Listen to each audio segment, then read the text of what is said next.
Hi guys, welcome back to our channel, and today's video is going to be very special. Usually you come to our channel to check information on the diamonds or the gemstones, or in general to get an advice how to approach the process of making custom engagement ring. But today's video is going to be different. It's going to be deeper. We are in Washington, D.C. The White House is just right there, a few blocks away. There's a Smithsonian museum where we have our hero for today.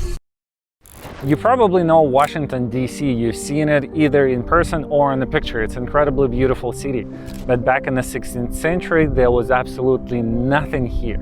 And that's exactly the time when something extraordinary happened half across the world from here. In Golconda mine, India, 112 carat, 112, think about it, blue diamond was discovered. No one knew at the time that this diamond going to outlast the empires and is going to have an incredible history. That diamond would be purchased around 1666 by a French gem merchant named Jean-Baptiste Taverne, who sold it 2 years later to the King Louis XIV. The king had it recut into the 67-carat masterpiece called the French Blue, a stone that became the central part of the French crown jewels. And what was going on here in the United States? Well, there was no United States. There was no cities, there was no beautiful monuments like that, there was no White House, nothing. Think about it for the reference, it's very important. Jump ahead to 1776. In this building behind me, there is a Declaration of Independence. On that year, United States declared their independence from the monarchy. And what about the diamond? The diamond is inherited by Louis XVI and his wife Marie Antoinette. It's still in their hands. Just 16 years later, in 1792, the French Revolution exploded. And on September 11, our diamond was stolen. And what was happening over here in the same year, 1792? Just think about it, absolutely the same year. The White House that is right behind me was established.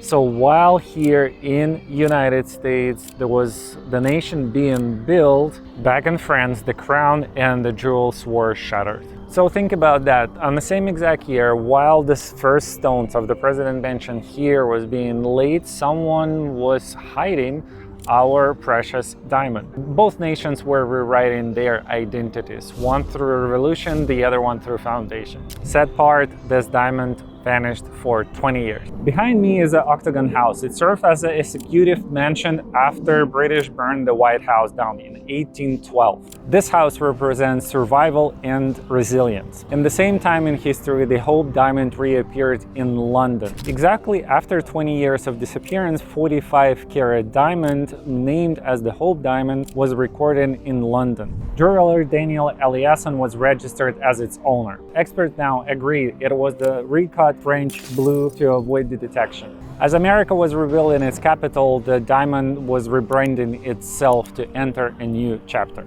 We are here at the Smithsonian Castle not because the diamond is there, but because this building represents ambition, legacy, and transformation. It's a perfect place to tell the story of how the Hope Diamond crossed Atlantic and became the part of the new nation. By the end of 19th century, Hope family, Hope dynasty, I should say, one of the wealthiest banking family of London, start losing their fortune. Eventually, Lord Francis Hope decided to sell the diamond for $148,000, or equivalent of $5.5 million in today's money, to cover his debt. The stone passed several owners in Europe. It went to New York at some point to the jeweler, but eventually it ended up in the hands of Pierre Cartier. He bought it in 1909 and very quickly decided to promote himself through this stone. He wanted to elevate his business, he wanted to bring it to a different level and need a little bit of drama and a lot of publicity. And as we all know, he achieved the goal. So he took this stone in 1910 back to New York because he knew he gonna find the perfect buyer for it there. This is the house where Hope Diamond started its life in America. This is Walsh McLean house. This mansion is just a few blocks away from the DuPont Circle and just a few blocks away from the White House. The daughter of gold magnate Thomas Walsh lived here, and she purchased the Hope Diamond in 1911. Originally, he proposed it to her in 1910, but she didn't like the setting, or at least she said so. I'm assuming there was some talk about the price of the diamonds. She wanted to bring it down, so she got it back to Paris, to France, reset it in the setting that it is right now, and came back and sold it to her. The sale wasn't anywhere smooth. It took a year for them to finalize it. They even had to go to the court to confirm that it wasn't a loan, it was actually a purchase. As much as I read about it, for me it felt like it was a very good choreographed marketing campaign for both. And the reason I'm saying that, because as soon as she bought the diamond, she started wearing it everywhere, almost on a daily basis. Even her dog was wearing it. In this house behind me, they had a very beautiful, very expensive, lavish parties, and this diamond was always a centerpiece. She was posing in it on the dinners, in the gardens, on the social events, pretty much everywhere. This diamond sort of became a celebrity in Washington establishment. The diamond didn't just live in this house, it performed. But unfortunately, a couple of generations later, their family lost the entire wealth and the power, so they are no longer a wealthy family. Evelyn Walsh passed in 1947, and 2 years later, in 1949, Harry Winston bought her entire collection, including the Hope diamond. When Harry Winston acquired the diamond, he didn't just put it in a vault. He took it on the tour. He made it a centerpiece of his famous Court of Jewels traveling exhibition. The Hope diamond was seen across the United States. Winston understood the power of publicity. He saw what the Pierre Cartier done before him, and he wanted to put it on a different level. So diamond was traveling on this expo for 9 years. And after that, he did an incredible thing. He put it in a regular envelope by USPS and sent it to the museum. Yes, you hear me right. He went to the USPS, put this diamond into the envelope, paid $2.44, insured for $1 million, and sent it to the Smithsonian Museum, where it's still to this day.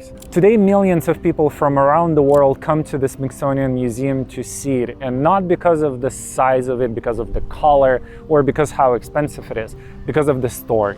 It tells the story how it moved from India to France, how Ludovics wore them, how it went to London and disappeared there after that, how it appeared back to New York, how it was living its life in New York, and now how it's living its life in museum. And you might think that it just stays there.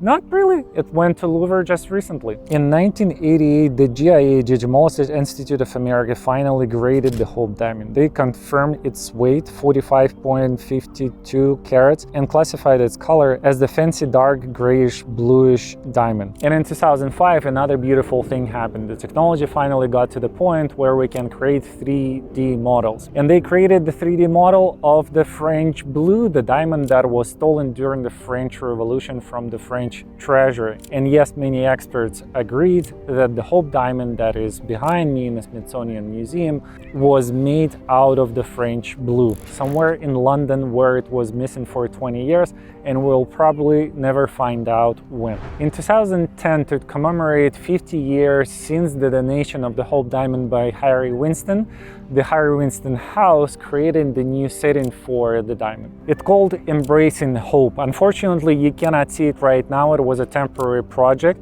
and as you can see, the Harry Winston House still gets a lot of publicity from this diamond. So it was a super smart decision to buy the stone in the first place and then donate it to the museum. And now it's just a few blocks away from here, sits behind the glass, nice and safe. We live in a time when we understand that the value is not just in carat and weight, it's in the story and the meaning. Like Michelangelo's and Monet's paintings, the Hope diamonds is irreplaceable, and your engagement ring can be too. Not because it's big and expensive, but because it's yours. It's hold your story, your meaning, your story of love. So don't buy someone else's story. Make yours.